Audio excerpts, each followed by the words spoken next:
禰豆子大丈夫か 숨겨둔 용돈이라도 없어진 건지 죽일 듯이 나를 쳐다보는 여동생. 鬼だ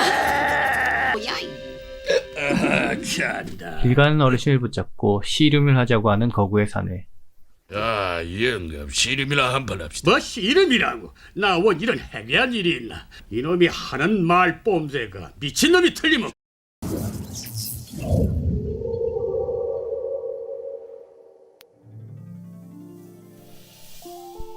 솔직히 알려주지 않으면 똑같이 생겨서 알아보기도 힘든 이 둘. 이번 영상에서는 이 둘에 대해서 알아보도록 하겠습니다.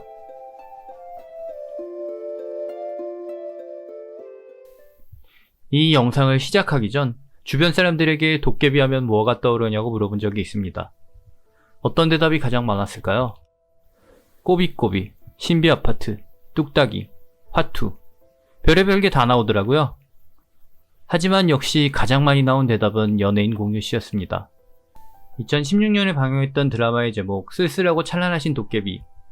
작중에서는 몇백 년에 걸쳐 오랫동안 인간들 근처를 살아가며 자신을 해방시켜줄 도깨비 신부를 찾는 역할을 맡았었는데요. 공유씨가 역할을 맡았던 도깨비의 특징은 무엇일까요? 돈이 많다. 초능력을 쓴다. 잘생겼다. 도깨비 방망이 대신 칼을 휘두르고 다닌다.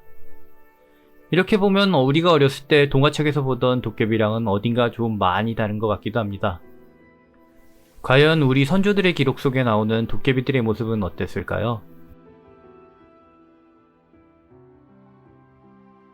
우리나라 기록물에서 도깨비라는 언급은 세종대왕 시절 간행되었던 불교서적 석보상절에 나온 독갑이란 단어를 통해 최초 등장합니다.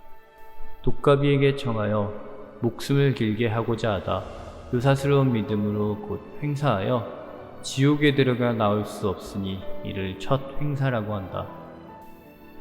도깨비에게 청하여라는 단어를 보면 무언가 약간 우리가 알고 있는 램프의 요정 진이나 서양에서 흔하게 보이는 소원을 들어주는 악마와도 비슷한 느낌입니다. 여기서 말하는 독갑이, 그러니까 도깨비의 원이 되는 이 단어의 뜻에 대해서는 현재도 두 가지로 의견이 나뉘어진 상태인데요. 불이나 씨앗이라는 뜻을 지닌 돛이라는 단어와 장성한 사내를 일컫는 단어 압이라는 단어가 합쳐졌다. 주책 없이 능청맞고 수선스럽게 변덕을 부린다는 뜻을 지닌 도섭이라는 단어와 압이라는 단어가 합쳐졌다. 양쪽 다 우리가 알고 있는 도깨비랑 비슷한 느낌이다 보니 그럴싸해 보여서 뭐가 옳다고 확실히 단정짓기는 어렵습니다. 그렇다면 이제 여기서 우리는 한 가지 의문이 생깁니다. 우리의 도깨비는 왜 뜬금없이 불교서적에서 처음 모습을 드러냈을까요?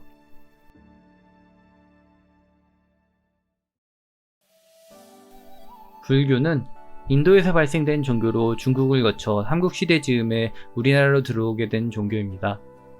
불교, 힌두교에는 야크샤란 귀신이 있는데요. 이 야크샤란 귀신은 사람 고기를 즐겨 먹고 성질이 사나우며 지옥에서 형벌을 받는 죄수들을 담당하는 귀신입니다. 그리고 이제부터 나올 이야기가 여기서부터 시작됩니다. 이 야크샤란 귀신은 중국에서 야차라는 단어로 음차되어 쓰여지는데요. 그리고 불교는 중국을 통해 한반도와 일본 열도로 유입이 됩니다. 뿔이 달렸고 지옥에서 죄수들을 관리한다. 여러 불교 탱화들을 보다 보면 어디선가 많이 본 듯한 느낌을 받을 수 있을 텐데요. 일본에서는 오니들이 이러한 불교에 나오는 야차들의 역할을 대체하고 있고 실제로도 일본에서 오니라고 하면 성질이 드세고 인간 고기를 즐겨 먹는 뿔 달린 요괴를 말합니다. 물론 이 일본 설화 속에서도 여러 오니의 모습이 나오긴 하지만 일단은 지옥에서 사람 괴롭힌 요괴쯤으로 인식하고 있는 건 맞습니다. 자, 이번에는 그럼 중국으로 한번 가보도록 하겠습니다. 이매망양, 온갖 도깨비 또는 도깨비처럼 남을 해치는 악인을 일컫는 말인데요. 도깨비이, 도깨비매, 도깨비망, 도깨비양, 그냥 죄다 도깨비네요. 그리고 이 단어를 우리식으로 표현하면 오도깨비라는 단어이기도 합니다. 여기서 나오는 한자들을 하나씩 떼어서 살펴보면 조금씩 다른 뜻을 가지고 있습니다. 이, 산에서 나오는 요괴. 매, 매혹하다, 홀리다. 망, 산, 물, 나무, 돌의 전기가 엉켜서 된 요괴. 량, 사람을 괴롭히는 요괴. 그리고 이 임해방향이라는 단어는 두 글자씩 따로 떼어져 쓰이기도 하는데 방금 나왔던 석포상절의 원문 망향이라는 단어가 도깨비의 원문이 되는 단어입니다. 다만 이후 18세기 중엽에 나온 청나라와 왕래하는 역관들을 위한 책 동문유해에서는 야차를 독가비, 원기는 원혼, 귀화는 독가비의 불이라는 단어로 칭하고 있습니다.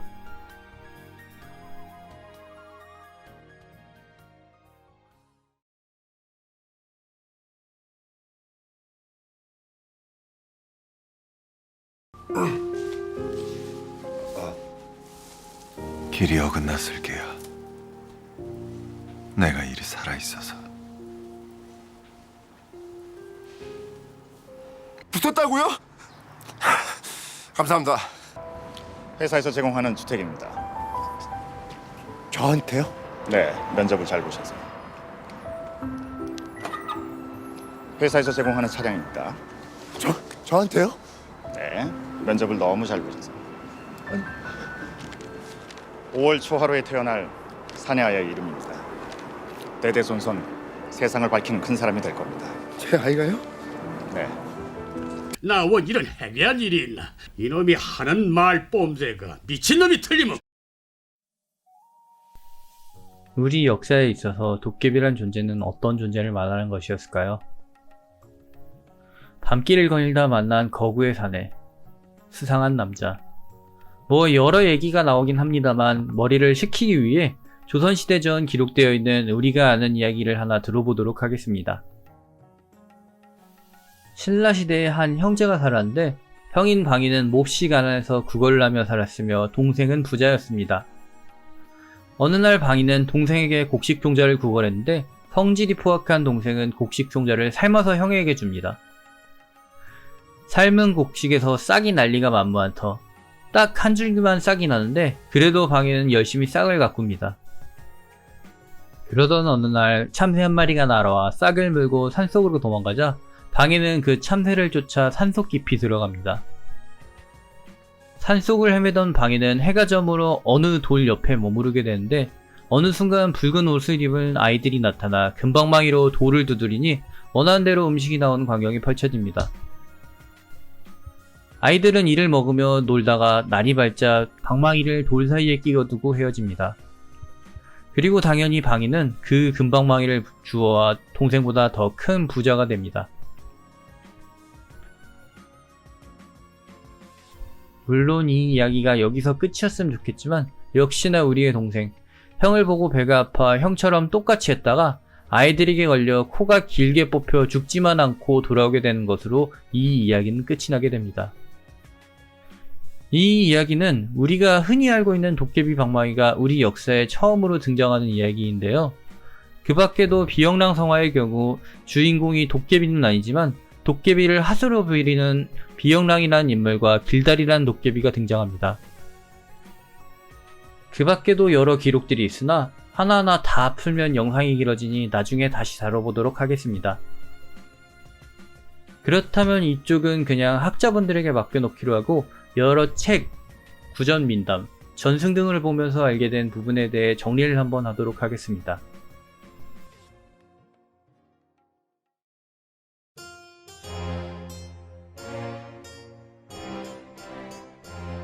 뭔 개소리야?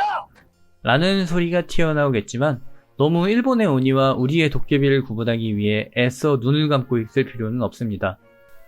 방금 얘기했던 도깨비 방망이가 나오는 방이설화의 경우 아이의 모습으로, 삼국유사의 비영랑서화에 나오는 도깨비 길달의 경우 정확한 외형이 언급되어 있진 않습니다만 적어도 고구려, 백제, 신라도 다 우리의 역사라고 생각을 한다면 이처럼 여러가지 형태의 도깨비들에 대한 꾸준한 연구가 필요합니다.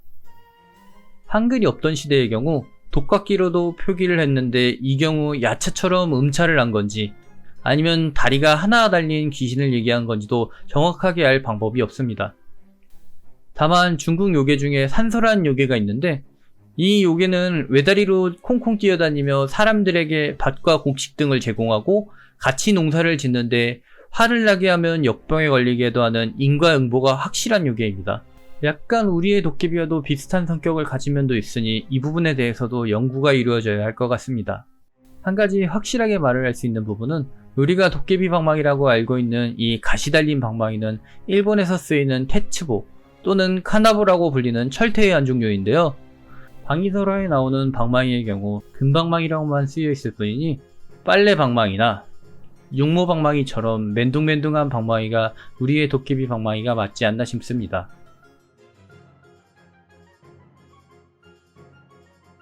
도깨비가 정해준 묘자리를 쓰자 후손들이 축복을 받았다. 도깨비에게 돈을 빌려줬더니 몇 배로 갚아서 부자가 됐다. 도깨비들끼리 떠드는 얘기를 듣고 그대로 했더니 부자가 됐다. 도깨비 방망이를 주워다가 부자가 됐다. 하나같이 돈이 엮여있는 도깨비들의 구전선화들은 오히려 도깨비 등을 처먹는 사람까지 등장하는데요. 적어도 이 부분에 대해서는 옆 동네 오니와는 확연한 차이가 있다고 봅니다. 혹부리 영감이 일본 설화라는 얘기도 있기는 합니다만 그 밖에 다른 오니 설화들의 경우 사람 잡는 요괴의 느낌이 주류다 보니 아무래도 약간은 차이가 있습니다.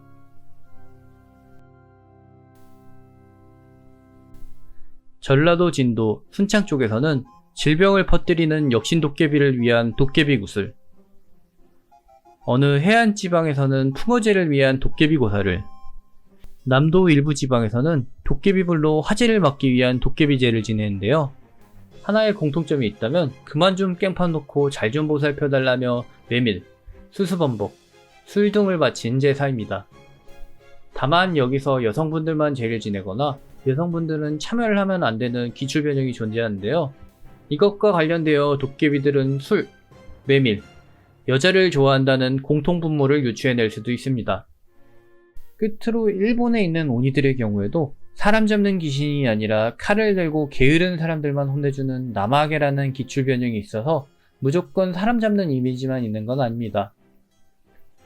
하지만 그래도 우리의 민폐 깽판남, 등신 호구 수준에 그치는 도깨비들과 좀 차이가 있다는 건 부정하기 힘든 사실입니다.